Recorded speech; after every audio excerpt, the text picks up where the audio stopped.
안녕하세요. 논산시 청소년 여러분. 물리학자가 되기 위해 노력하는 윤서진입니다. 저는 지금 서울시립대학교 물리학과 1학년에 재학 중입니다. 물리학과 학생들은 물리학 연구에 필요한 기본 개념과 이를 첨단 산업에 적용할 수 있는 역량을 학습합니다.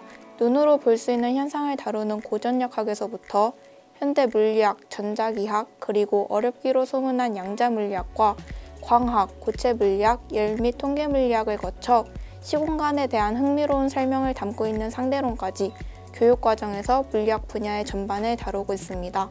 고등학교에서 처음으로 뉴턴의 운동법칙을 배우게 되었습니다. 물체를 단순화하고 상황을 제한적으로 설정한다면 뉴턴의 운동법칙으로 책상 위 물건들의 운동을 수학적으로 설명하고 예측도 할 수 있다는 사실이 제게 흥미롭게 다가왔습니다. 이후 물리학 관련 교양 서적을 읽으며 물리학이 설명하고자 하는 대상이 눈에 보이지 않는 작은 입자에서부터 거대한 천체에 이른다는 것을 알게 되었고, 이 놀라운 학문을 대학교에서 좀 더 공부해보고 싶다는 생각을 하게 되었습니다.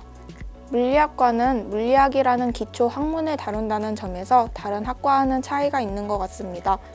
물리학과 교육과정을 이수하면 이공계열 대부분 분야의 토대가 되는 지식을 습득하게 되어 반도체 기술이라던가 의료기기 제작 같은 다양한 분야로 진출할 수 있는 가능성이 많아집니다.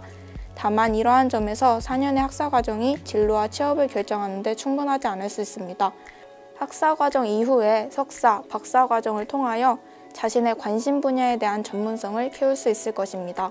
물리학과 진학을 희망하다가도 물리학과에서 다루는 학문의 깊이나 졸업 후 취업 분야, 전망을 고려하면 어려운 길을 택하는 것은 아닌지 망설이게 되었던 것 같습니다. 천재 물리학자들의 아이디어를 보면 물리학과 진입 장벽이 한없이 높아 보이기도 합니다. 하지만 그럼에도 저는 기초 학문을 배운다는 것의 의미가 크다고 생각합니다.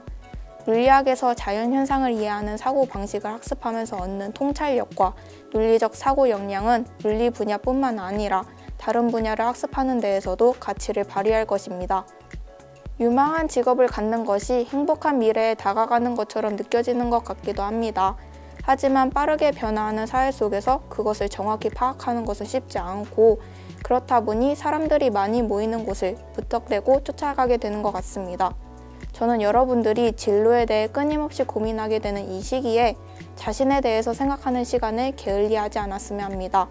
내가 누구인지, 내가 잘하는 것은 무엇인지, 좋아하는 것은 무엇인지를 찾다 보면 자신의 능력을 가장 극대화할 수 있는 진로를 찾거나 만들어낼 수 있을 것이라고 생각합니다. 여러분께 물리학과에 대해 소개해드린 내용이 도움이 되었으면 좋겠습니다. 코로나19 대유행이 장기화되면서 직접 다양한 경험을 해보며 진로를 탐색하는 기회가 줄어든 것이 안타까운 것 같습니다. 그렇지만 여러분이 영상을 보고 생긴 궁금한 점들을 질문으로 남겨주신다면 최대한 도움이 되도록 성심성의껏 답변해드리겠습니다.